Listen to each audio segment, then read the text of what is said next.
जय हिंद दोस्तों, स्वागत है आप सभी का हमारे YouTube चैनल ट्रेंडिंग जीके में। दोस्तों कैसे हैं आप सब? उम्मीद करती हूँ बढ़िया होंगे। तो चलिए आज बात करेंगे हम यूपी से जुड़े टॉप 25 ऐसे प्रश्नों के बारे में जो कि आपकी परीक्षा के लिए बहुत ही इंपॉर्टेंट होने वाले हैं। तो आप लोगों से रिक्वेस्ट है कि प्लीज़ वीडियो में अंत तक ज़रूर बने रहिएगा। और हाँ, यदि वीडियो आपको पसंद आता है, आपको लगता है कि हमारे लिए हेल्पफुल है, तो प्लीज़ वीडियो को एक लाइक और चैनल को सब्सक्राइब भी कर लीजिएगा। देर क्यों करना, चलिए वीडियो की शुरुआत करते हैं। पहला प्रश्न है हमारा, अहरौरा शिलालेख उत्तर प्रदेश के किस जिले में पाया जाता है? तो ये अहरौरा शिलालेख है, ये उत्तर प्रदेश के कौन से जिले में पाया जाता है?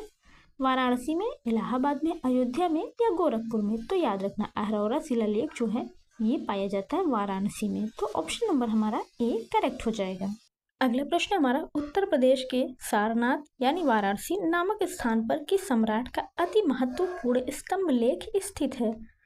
तो कौन से सम्राट का बहुत ही महत्वपूर्ण स्तंभ लेख स्थित है वहां पे? ऑप्शन दे आपका अशोक, समुद्रगुप्त, कुमारगुप्त या चंद्रगुप्त द्वितीय। तो याद रखना वहां पे जो स्तंभ लेख स्थित है वो है अशोक का। तो ऑप्शन नंबर हमारा ए करेक्ट हो जाएगा। अगला प्रश्न हमारा, उत्तर प्रदेश के किस स्तंभ लेख से भारत के राष्ट्रीय चिन्ह को लिया गया है? तो भारत के राष्ट्रीय चिन्ह को उत्तर प्रदेश में स्थित कौन से स्तंभ लेख से लिया गया है? ऑप्शन दे आपका सारनाथ लेख से, कौशाम्बी स्तंभ लेख, मथुरा स्तंभ लेख या प्रयाग स्तंभ लेख। तो याद रखना सारनाथ स्तंभ लेख से यह राष्ट्रीय चिन्ह लिया गया है। तो ऑप्शन नंबर हमारा ए करेक्ट हो जाएगा। अगला प्रश्न है हमारा, उत्तर प्रदेश के सारनाथ में स्थित धर्मराज के स्तूप की खुदाई किसके द्वारा करवाई गई, जिससे यह पता लगता है कि इस स्तूप की जीर्णोद्धार 7 बार हुआ था? ऑप्शन दे आपका 1895 ईस्वी में कनिघम द्वारा, या 1890 ईस्वी में श्री A.O. ह्यूम द्वारा, 1905 ईस्वी में श्री दयाराम साहनी द्वारा या 1908 ईस्वी में श्री मार्शल द्वारा। तो याद रखना आपका करेक्ट आंसर हो जाएगा ऑप्शन नंबर डी, मार्शल द्वारा। अगला प्रश्न हमारा, उत्तर प्रदेश के सारनाथ में स्थित धर्मराज के स्तूप का अंतिम जीर्णोद्धार किस शताब्दी में हुआ? तो अंतिम जीर्णोद्धार कौन सी शताब्दी में हुआ था? ऑप्शन दे आपका 10वीं शताब्दी, 12वीं शताब्दी, 13वीं शताब्दी या 11वीं शताब्दी। तो याद रखना धर्मराज के स्तूप का अंतिम जीर्णोद्धार हुआ था 11वीं शताब्दी में। तो ऑप्शन नंबर हमारा डी करेक्ट हो जाएगा। अगला प्रश्न हमारा, उत्तर प्रदेश के मथुरा नगर में किस शासक का स्तंभ लेख स्थित है? तो किस शासक का स्तंभ लेख मथुरा में स्थित है? ऑप्शन दे आपका कनिष्क, हुविष्क, अशोक या समुद्रगुप्त। तो याद रखना आपका राइट आंसर हो जाएगा ऑप्शन नंबर ए, कनिष्क का स्तंभ लेख स्थित है। तो ऑप्शन नंबर ए हम लॉक करेंगे। अगला प्रश्न हमारा, उत्तर प्रदेश के मथुरा में स्थित कनिष्क द्वारा स्थापित स्तंभ लेख किस लिपि में लिखा गया है? तो जो मथुरा में कनिष्क द्वारा स्थापित स्तंभ लेख है वो किस लिपि में लिखा गया है? ऑप्शन दे आपका ब्राह्मी लिपि में, हिंदी लिपि में, वैदिक लिपि में या संस्कृत लिपि में। तो याद रखना वो लिपि है ब्राह्मी लिपि में। तो ऑप्शन नंबर हमारा ए करेक्ट हो जाएगा। अगला प्रश्न हमारा, उत्तर प्रदेश का कौशाम्बी स्तंभ लेख किस काल में प्रयाग में लाकर स्थापित किया गया? तो किस काल में जो है प्रयाग में लाकर वो स्थापित किया गया? ऑप्शन दे आपका मुगल काल में, मौर्य काल में, अंग्रेजों के काल में या गुप्त काल में। तो याद रखना आपका राइट आंसर हो जाएगा इसमें से ऑप्शन नंबर आपका ए, मुगल काल में। अगला प्रश्न हमारा, उत्तर प्रदेश के गोरखपुर जिले के सौहगौरा नामक स्थान पर स्थित कांस्य किस लेख किस काल का है? तो जो कांस्य लेख है वो किस काल का है? ऑप्शन दे आपको मौर्य काल, गुप्त काल, कुषाण काल या शक काल। तो याद रखना वो है मौर्य काल का। तो ऑप्शन नंबर ए हमारा करेक्ट हो जाएगा। अगला प्रश्न हमारा, उत्तर प्रदेश के गाजीपुर जिले में स्थित भीतरी स्तंभ लेख किस शासक द्वारा उत्कीर्ण कराया गया? तो भीतरी स्तंभ लेख किस शासक द्वारा उत्कीर्ण कराया गया? समुद्रगुप्त, अशोक, स्कंदगुप्त या कनिष्क। तो याद रखना आपका राइट आंसर हो जाएगा ऑप्शन नंबर बी, अशोक द्वारा। अगला प्रश्न हमारा, उत्तर प्रदेश में शिवलिंग पर अंकित लेख कहाँ पर स्थित है? तो कहाँ पर स्थित है शिवलिंग पर अंकित लेख? ऑप्शन दिया आपका बस्ती जिले के पिपरवा ग्राम में, वाराणसी के समीप अहरौरा ग्राम में, फतेहपुर जिले के रेह ग्राम में, या इनमें से कोई नहीं। तो याद रखना शिवलिंग पर अंकित लेख है फतेहपुर जिले के रेह ग्राम में। तो ऑप्शन नंबर हम सी।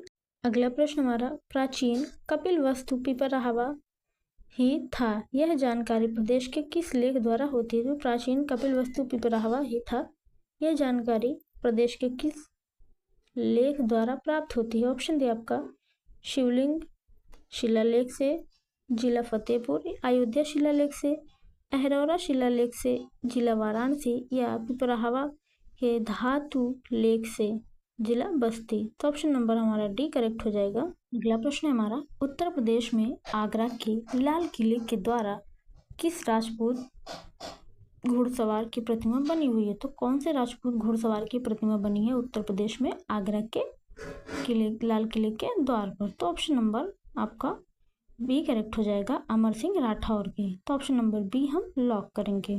अगला प्रश्न हमारा, फतेहपुर सीकरी के किले का निर्माण किस मुगल शासक द्वारा करवाया गया था? तो कौन से मुगल शासक करवाए थे? ऑप्शन दे आपका अकबर, जहांगीर, शाहजहां। तो याद रखना आपका करेक्ट आंसर हो जाएगा ऑप्शन नंबर ए, अकबर ने करवाया था। तो ऑप्शन नंबर ए हम लॉक करेंगे। अगला प्रश्न हमारा, उत्तर प्रदेश में शेख सलीम चिश्ती की दरगाह कहाँ पर स्थित है? तो शेख सलीम चिश्ती की दरगाह कहाँ पर स्थित है? ऑप्शन दे आपका फतेहपुर सीकरी, लखनऊ, मेरठ या सहारनपुर। तो याद रखना आपका करेक्ट आंसर हो जाएगा option number A, Fatehpur Sikri में। अगला प्रश्न हमारा, सन 1857 में अवध में ब्रिटिश सरकार के विरुद्ध हुए विद्रोह को किसकी सहायता से दबाया जा सका? तो किसकी सहायता से वो दबाया गया था? ऑप्शन दे आपका जर्मनी, पहाड़ी, जाट या गोरखा। तो याद रखना वो दबाया जा सका था गोरखा के माध्यम से। तो ऑप्शन नंबर हमारा डी करेक्ट हो जाएगा। अगला प्रश्न हमारा, प्रथम स्वतंत्रता संग्राम के दौरान अवध में हुए विद्रोह का नेतृत्व किसने किया था? तो किसने किया था वो नेतृत्व? तात्या टोपे, बेगम हजरत महल, नाना साहब या बहादुर खान। तो याद रखना उस विद्रोह का नेतृत्व किया था बेगम हजरत महल ने। तो ऑप्शन नंबर हमारा बी करेक्ट हो जाएगा। अगला प्रश्न हमारा, उत्तर प्रदेश में झांसी के किले पर अंग्रेजों का अधिकार कब हुआ? तो झांसी के किले पर अंग्रेजों का अधिकार कब हुआ था? ऑप्शन दिया आपका 5 अप्रैल 1858 ईस्वी में, 25 जून 1858 ईस्वी में, 10 मई 1858 ईस्वी में या 12 मई 1858 ईस्वी में। तो याद रखना करेक्ट आंसर आपका हो जाएगा ऑप्शन नंबर ए, 5 अप्रैल 1858 ईस्वी में। तो ऑप्शन नंबर ए हम लॉक करेंगे। अगला प्रश्न देखते हैं, अवध अंग्रेजों के अधिकार में कब आया? तो अवध जो है वो अंग्रेजों के अधिकार में कब आया था? ऑप्शन दिया है आपका 18 दिसंबर 1857 ईस्वी में, 17 फरवरी 1857 ईस्वी में, 6 सितंबर 1857 ईस्वी में या 10 जुलाई 1857 ईस्वी में। तो याद रखना करेक्ट आंसर आपका हो जाएगा 6 सितंबर 1857 ईस्वी में। अगला प्रश्न हमारा, बहलोल लोदी ने प्रदेश के किस स्थान पर अधिकार किया था 1448 ईस्वी में?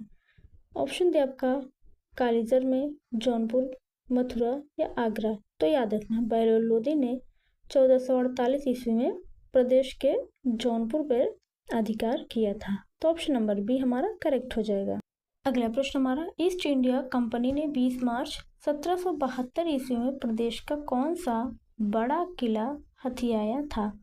तो ईस्ट इंडिया कंपनी जो अंग्रेजों की थी वो 1772 ईस्वी में प्रदेश का कौन सा बड़ा किला हथियाया था?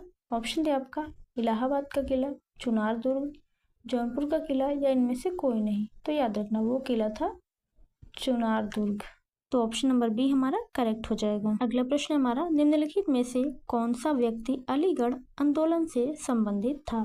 तो कौन सा व्यक्ति था? आगा खां, सर सैयद अहमद खां, अजीमुल्ला खां या अबुल कलाम आज़ाद। तो याद रखना अलीगढ़ आंदोलन से संबंधित था वो सर सैयद अहमद खान। तो ऑप्शन नंबर हमारा बी करेक्ट हो जाएगा। अगला प्रश्न हमारा, बरेली में स्वतंत्रता संग्राम का नेतृत्व किसने किया? किसने किया बरेली में नेतृत्व स्वतंत्रता संग्राम का? ऑप्शन दे आपका तात्या टोपे, बेगम हजरत महल, अजीमुल्ला खां या खान बहादुर खान। तो याद रखना बरेली में स्वतंत्रता संग्राम का नेतृत्व किया था खान बहादुर खान ने। तो ऑप्शन नंबर डी हमारा करेक्ट हो जाएगा। अगला प्रश्न दिया हमारा, सन 1857 के प्रथम स्वतंत्रता आंदोलन का सबसे बड़ा केंद्र प्रदेश का कौन सा नगर था? तो सबसे बड़ा केंद्र प्रदेश का कौन सा नगर था? ऑप्शन दे आपका लखनऊ, मेरठ, इलाहाबाद या कानपुर। तो याद रखना आपका करेक्ट आंसर हो जाएगा ऑप्शन नंबर डी कानपुर। तो ऑप्शन नंबर डी हम लॉक करेंगे। तो फ्रेंड्स ये हमारा लास्ट प्रश्न। हुड़गुप्त युद्ध के दौरान हुणों ने प्रदेश के निम्नलिखित में से किस नगर पर आक्रमण नहीं किया? तो हुड़गुप्त युद्ध के दौरान किस नगर पर आक्रमण नहीं किया था? ऑप्शन दे आपका मथुरा, अलीगढ़, कन्नौज या कौशाम्बी। तो याद रखना आपका करेक्ट आंसर हो जाएगा ऑप्शन नंबर बी, अलीगढ़ पर आक्रमण नहीं किया था। तो ऑप्शन नंबर बी हम लॉक करेंगे। और हाँ दोस्तों, वीडियो आपको कैसे लगी प्लीज़, यदि वीडियो आपको अच्छी लगी तो प्लीज़ कमेंट बॉक्स में अपनी राय ज़रूर दें। और हाँ, यदि आप चैनल पर नए हैं तो चैनल को सब्सक्राइब भी कर लीजिएगा, ताकि मिलते रहें ऐसे ही अगली वीडियो में। तब तक के लिए जय हिंद, जय भारत।